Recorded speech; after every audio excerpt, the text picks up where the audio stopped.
Assalamualaikum warahmatullahi wabarakatuh.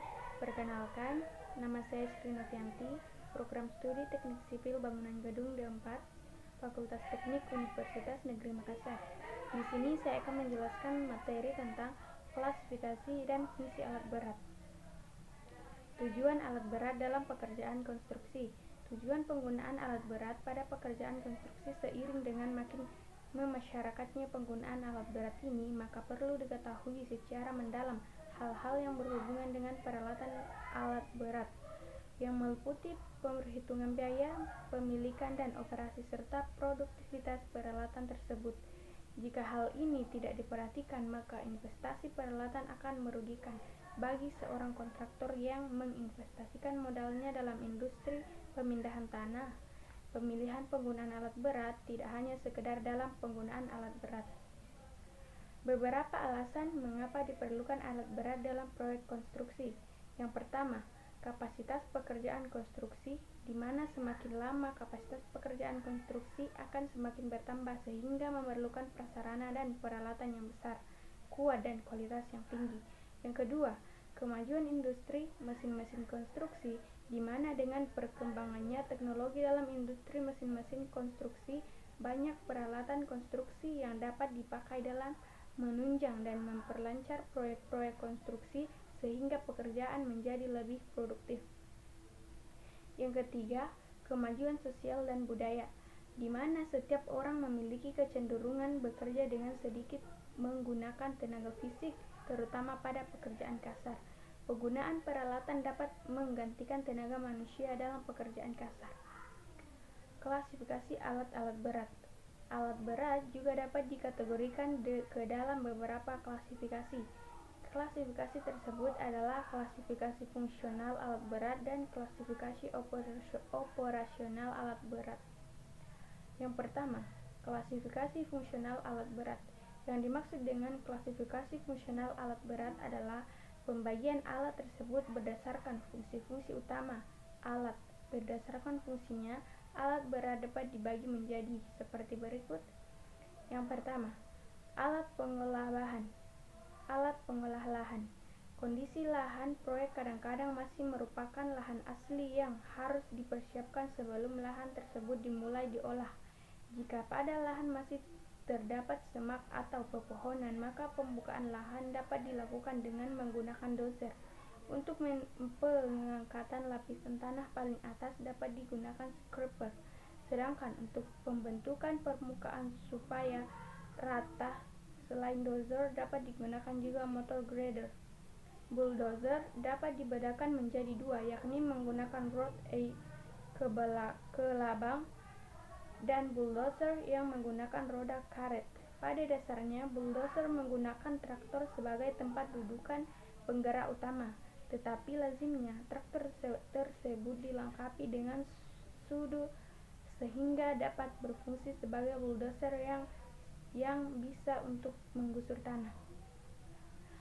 Bulldozer digunakan sebagai alat pendorong tanah lurus ke depan maupun ke samping, tergantung pada sumbu kendaraannya.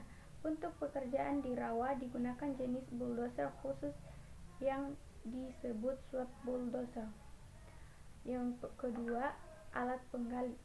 Jenis alat ini dikenal dengan istilah ekskavator. Beberapa alat berat digunakan untuk menggali tanah dan batuan yang termasuk di dalam kategori ini adalah front shovel, backhoe, drag line, dan clamshell. Yang ketiga, alat pengangkut material.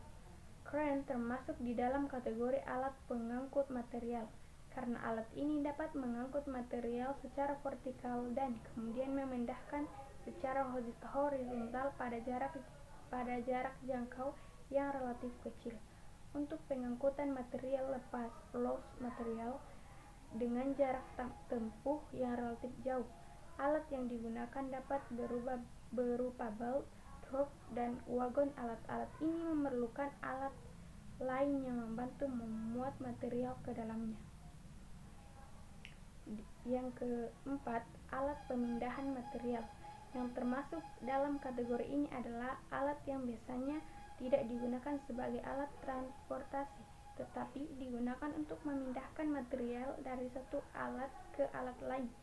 Loader dan dozer adalah alat pemindahan material. Yang kelima, alat pemadat. Jika pada suatu lahan dilakukan penimbuhan, maka pada lahan tersebut perlu dilakukan pemadatan. Pemadatan juga dilakukan untuk pembuatan jalan, baik untuk jalan tanah dan jalan dengan perkerasan lentur maupun perkerasan kaku.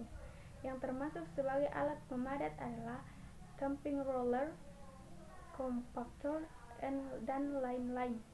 Pekerjaan pembuatan landasan pesawat terbang, jalan raya, tanggul, sungai, dan sebagainya. Tanah perlu dipadatkan semaksimal mungkin. Pekerjaan pemadatan tanah dalam skala kecil. Pemadatan tanah dapat dilakukan dengan cara menggenangi dan membiarkan tanah menyusut dengan sendirinya. Namun cara ini perlu waktu lama dan hasilnya kurang sempurna.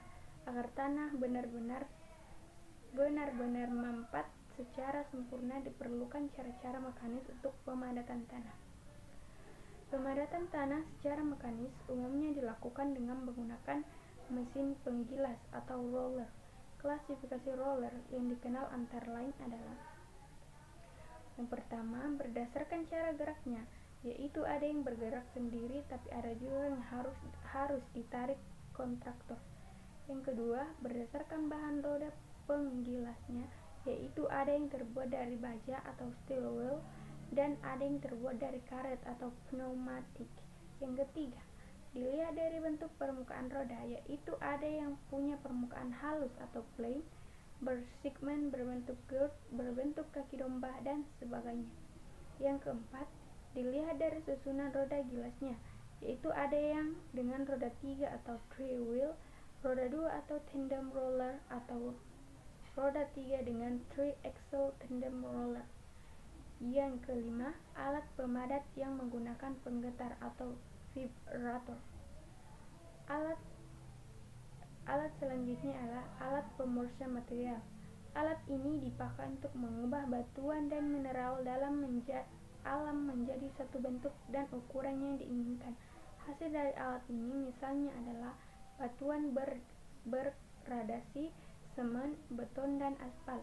Yang termasuk di dalam alat ini adalah crusher dan concrete mixer truck. Alat yang dapat bercampur material-material di atas juga dikategorikan ke dalam alat pemproses material seperti concrete batch plant and asphalt mixing plant. Yang kedua, klasifikasi operasional alat berat.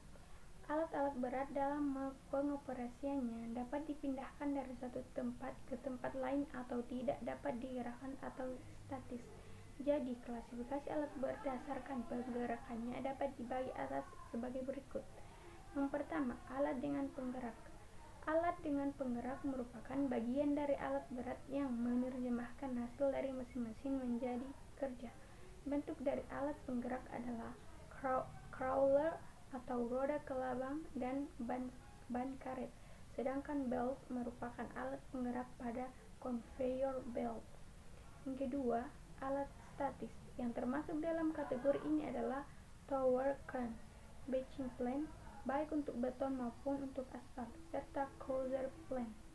Crane atau alat pengangkat, jenisnya ada bermacam-macam: crane gelegar, crane kolam putar, crane putar, crane portal, crane menara, crane kabel, dan mobil crane.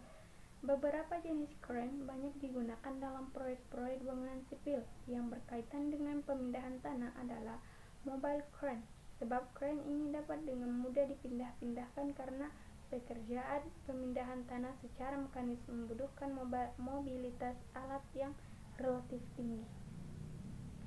Itulah tadi penyampaian dari materi yang saya kerjakan. Semoga dapat bermanfaat untuk teman-teman yang menyimaknya. Kurang lebihnya mohon dimaafkan. Wassalamualaikum warahmatullahi wabarakatuh.